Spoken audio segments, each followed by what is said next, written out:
About 80,000 artifacts, from clothing to postcards to photographs, whatever. It's been a very busy time. We've had to build a museum as a result, and all the way along, Winslow Homer really has been the catalyst. In 1987, we were the laughingstock because we called ourselves Masterworks and we didn't have any. In 1992, the first Winslow Homer is bought by a Bermuda family, and voila, we do have a masterpiece. We do have a Masterworks. And there is no collection anywhere in the world that is comparable in a population of 60,000. Because in this room, Henry Moore, Georgia O'Keeffe, Winslow Homer, Albert Blaise, the list goes on, all driven really by, we now know, Winslow Homer did us a big favor. By exhibiting at Buffalo in 1901, artists came to Bermuda, they painted, they took him back, and what we didn't realize is we set sail in 1987 where we were going. We thought originally it could be sort of a 20 painting wonder, and then it was going to be all over. But no, come on through. We don't know who the artist is, but we do know what was going on in 1862. And Bermuda, being a British colony, had sided with the South, so there was a lot of gun running and a lot of sort of that flag, that Yankee flag. Here, however, is a Union flag, watching a race. What we know that it was painted on October the 8th and 9th, and it has a very English kind of a C to it, if you look at that. It came to us in absolutely diabolic conditions. Huh. This will be the only time I use a four-letter word, okay? and it's not love, okay? Because I do love what I do. But it was in such rough condition, and it's the only time I've never had to write a thank you letter. A Mrs. Hebelu, who was a teacher, gave it to us in the form of a will, but the way she had worded it was that if it wasn't good enough for Masterworks, that I personally could have it. So I looked at it and I joked with the staff that was around. I said, "You guys, you don't want this piece of shit." So we sent it up to Toronto for restoration, and that's what came back. This is singularly Bermuda's most important painting, I would say, because it has the working boats. It has the origins of the Bermuda fitted dinghy. It shows that the skilled sailors at that time were black, not white, and we take it for granted that the sailors today were, and therefore its legacy was an all-white thing, and that is not the case. It's a wonderful, wonderful work. Window done in 1917, and this is the kind of thing that separates us from other works. As I was saying to Paul earlier, our intention of collecting was to make Bermuda international. It wasn't meant to be sort of parochial and regional. We wanted to educate Bermudians and at the same time have an appeal for visitors overseas, to give them something to do. And one of the notes that I saw just this morning as I was opening up the museum, someone had written, "This place has moved me to tears." So when I see it, I think, yeah, that's what we want. That's what we, that's great. So the portrait or the frame was painted by Juliet.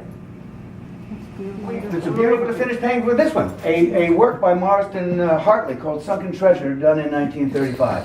Wow. He's another modernist painter, and what a beautiful painting it is. After Bermuda, he went up to Nova Scotia and continued along that sort of a theme. He's a very influential figure in the painting world in the States. Absolutely. Wasn't he also in Paris? Yes. And with what's her name? The lady that did the Saturday night parlors in Paris.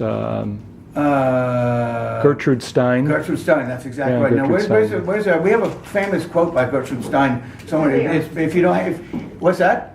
It's something about, it's better to buy art than buy clothes, and so you see this picture of her naked next to a fire. Anyway, this was one of the first 12 paintings of 1987 as well, done by Ross Turner. And it's significant from the point of view, it was dated 1885, the year that Bermuda opened up its tourism gates. So we have a connective tissue. And when you go up and we go up and see the Twain, you've seen the Twain show, and you saw the Homer below it, and above it was a non-Bermuda scene. But that was because it was said West Indies, Bermuda on it, and that's the boat that brought both Twain at some point and Homer to Bermuda. And so that's another connection to Homer. One of 20 Bermuda works done this one done on his second visit. And there's a lot going on here, both aesthetically and anecdotally. One could talk for an hour on this one work alone. It's just a stunning piece. when this was returned to Bermuda in 1992 by a family, it put the naysayers and the doubters off to the side. Previously, those naysayers and doubters had been kicking us into the gutter, thinking, look at these little renegades, these art gorillas. They have no idea. We were doing that to a lot of people. We were pushing it in their face. But we were also trying to deliver a serious message. And there was somebody who was smart enough to realize what we were doing was this. And so this is the catalyst, because as a result of that, people started to donate. People started to give us money and paintings. It changed the course of our life. It's a beautiful, beautiful piece. 16 of his works, by the way, are in major museums north of the Mason-Dixon line and on the East Coast.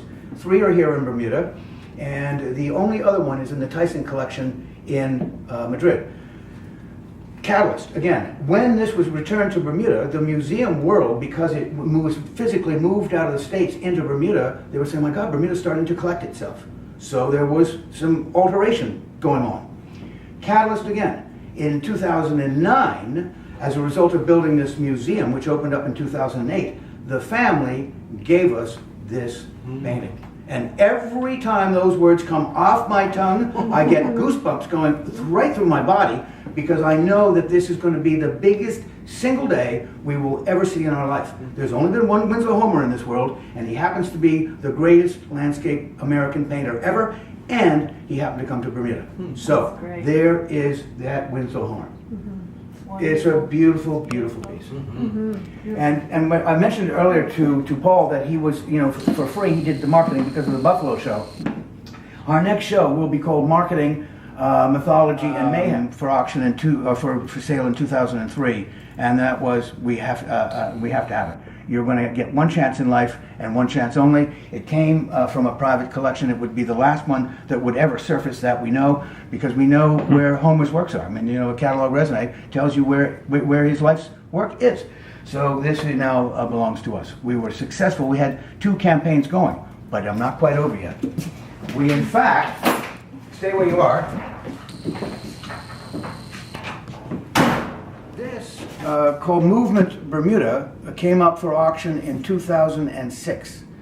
And a private individual approached us and said, I'm sure you're aware of this work, which we were modestly, but we had no idea of its significance.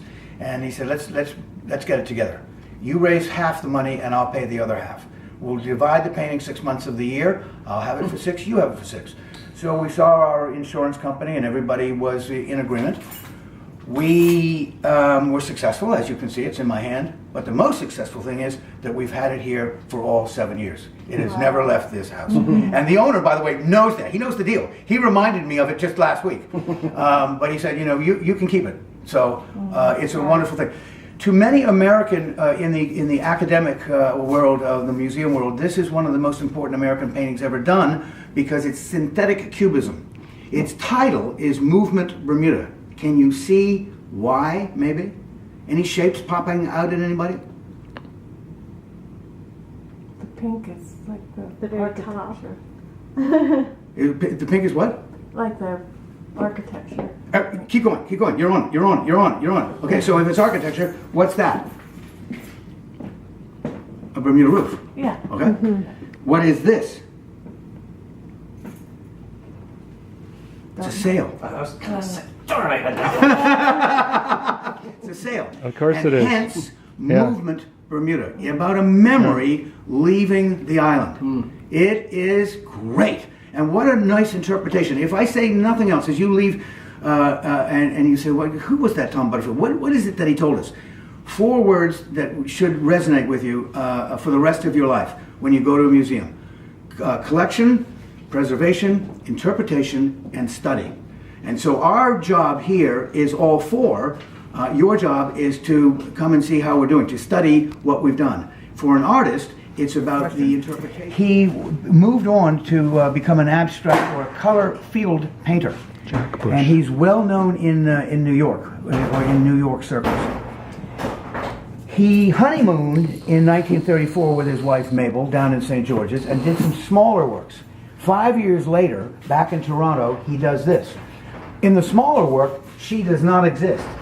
In this work, by her very existence, it changes the dynamics and the interpretation of the work, and it is a social document beyond all compare. I just want to quickly show you this, to show you what I think is genius. You know, you have Mozart's in music. You have others in whatever discipline it is. You have dancers. Here's a guy, he's English. He left school at the age of 12. No formal training, but look at the natural ability. This is just one color, blue. Wow. And that is his allegory of the sea venture coming to Bermuda. Isn't it beautiful? It is a stunning, stunning work. So the Musson family gave us the body of work done by Captain Magnus Musson. He was the last captain of the Queen of Bermuda, which went into service in the 30s and was taken out in 1966. He died back in England in the 80s, or excuse me, early 90s. But it's a nice piece. I mean, this looks almost like Japanese work or torn paper, and it just adds this unbelievable depth. It's terrific. Okay, now water tank. By the government for $1 a year. And what I've found out since our restoration of the building and the complete rebuild over there, is that this was all due for demolition. Can you imagine this wonderful old water tank, 300 years old? Now, when the architects gave us the plan of what the building looked like, they drew a flat ceiling through here and some pins. That's what they thought the water tank would look like. We had a deal with the government that, because we don't want water next to our paintings, that we needed to empty this. And in so doing, what we had to do was fix up the water tank on the hill, then pipe it over to Camden on the other side. We then emptied it. We had plans for brooms and hoovers and junk. We put the flashlight in here, and I'll say it again, I'm sorry. Holy shit, this is a gift. We have to turn it into something else. This is magic. We are being smiled on. Someone loves us. The people spend hours in here. We've had private dinners, we've had wine tastings, we've had meetings, you name it. It's just a great place to get together. And this is not Bermuda block, this is carved out of Bermuda stone. And why the detail, why the recedes on both ends? No one can know. Anybody been to Lascaux in France or Lascaux too? I haven't. Okay, there's our answer to Lascaux. We had that painted up right there. We unearthed those fish. They're cave paintings, done 14,000 years ago. Beautiful.